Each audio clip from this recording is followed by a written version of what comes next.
having a hard time breathing today. Alright, well we're going to get to the bottom of this. Can you verify your name and date of birth for me? Emily Box, 5/30/1957.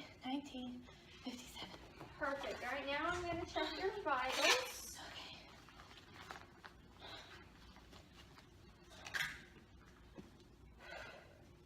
Alright, and while the machine is going, I'm going to listen to your lungs.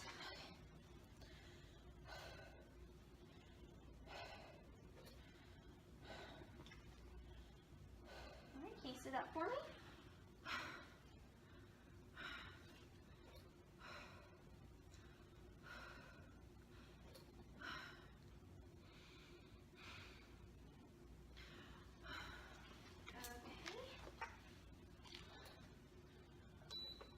Alright, so your blood pressure is 176/98. That's normal. Your heart rate is 102. Your respiratory rate is 30. And your O2 stat is 88. And then I heard some crackles on the both sides of your lower lungs. Is that bad? Well, that just means that there's probably some fluid and congestion that's settled in the bottom of your lungs, and that might explain why you're having a hard time breathing, okay? Okay. So, let me assess the rest of you, okay?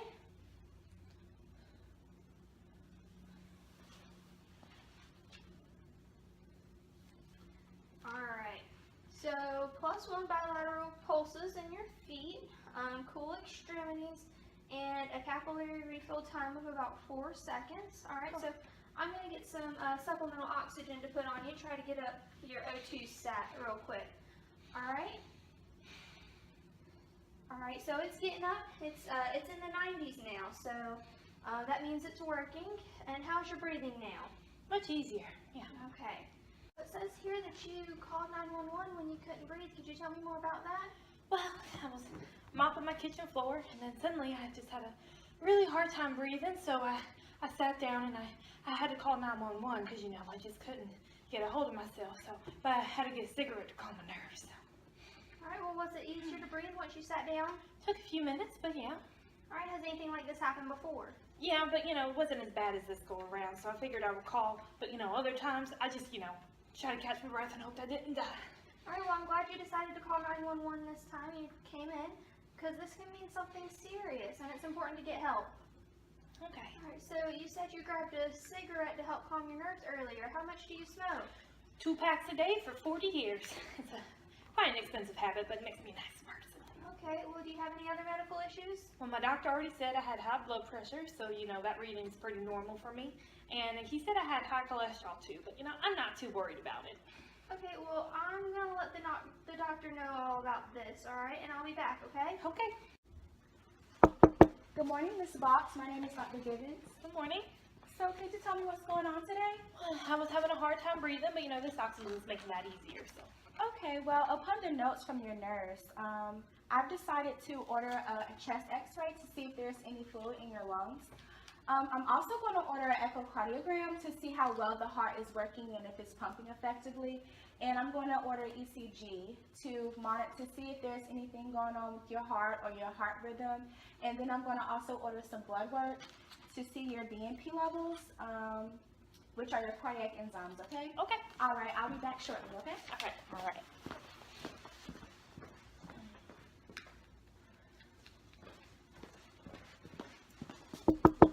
Hello, Ms. Box. All right. We have your results. Did you find anything? We found a lot, Ms. Fox, and we found that through the chest X-ray that you have an enormous amount of fluid in your lungs. Oh. The echocardiogram showed that your heart isn't pumping as effectively as we need it to, and that your ejection fraction is about 35%. The ECG showed that you have some dysrhythmias in your heart, and the blood test showed that your BNP is about 1100, which is really high. Why's all this happening? What does that mean? Well, this happens when there's damage to your heart. I believe that you're experiencing an exacerbation of stage 3 heart failure. Heart failure? Yes. Oh. So what we will do to try to manage your symptoms and your disease is I'm going to prescribe you some Lasix, digoxin, and metoprolol. Okay. We will admit you into the hospital for some observation and get you on these medications to see how well you progress with them, okay? Okay. All right, do you have any more questions? No, thank you. All right, your nurse will be in shortly, okay? Okay. Hey, I just saw that the doctor left. Is everything okay? Bailey, I don't know what any of this means. This heart failure stuff mean I'm going to die.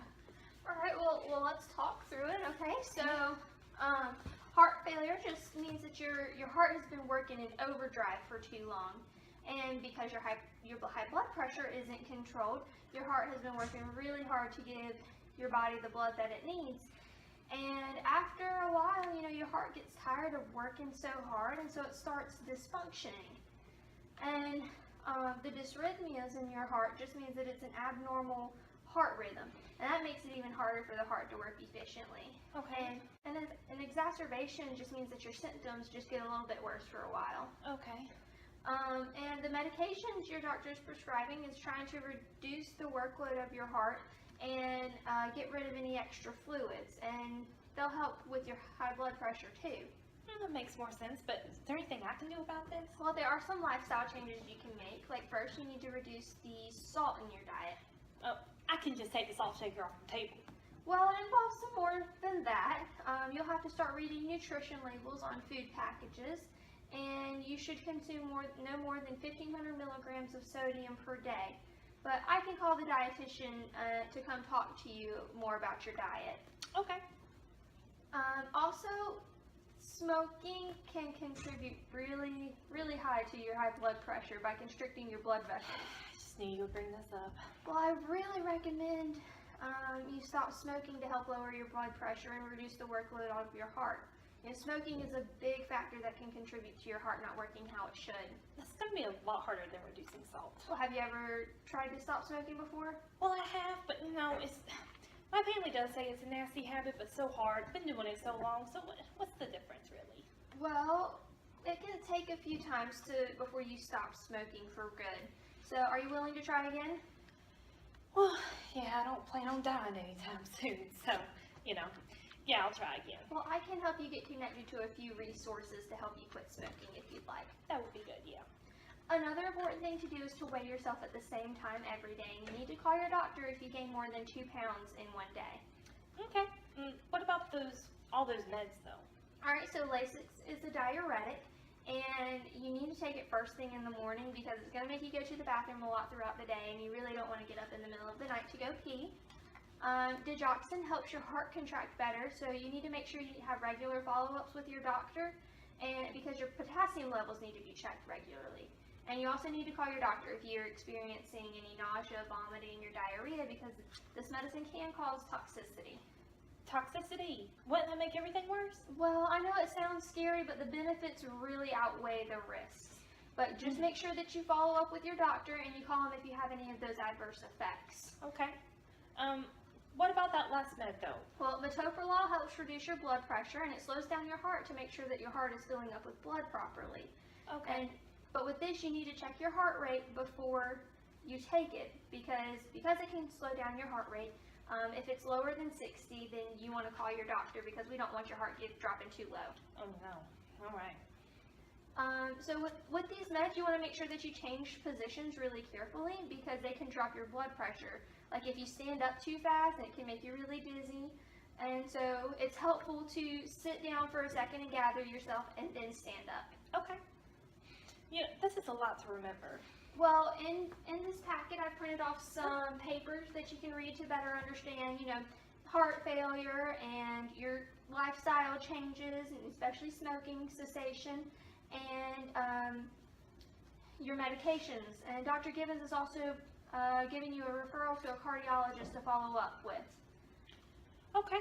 All right, so we're going to go ahead and get you started on IV Lasix and digoxin, and then oral metoprolol. All right. So this is your metoprolol. Okay. All right, and then I'm going to give you the Lasix and the digoxin. Thank you, Bailey.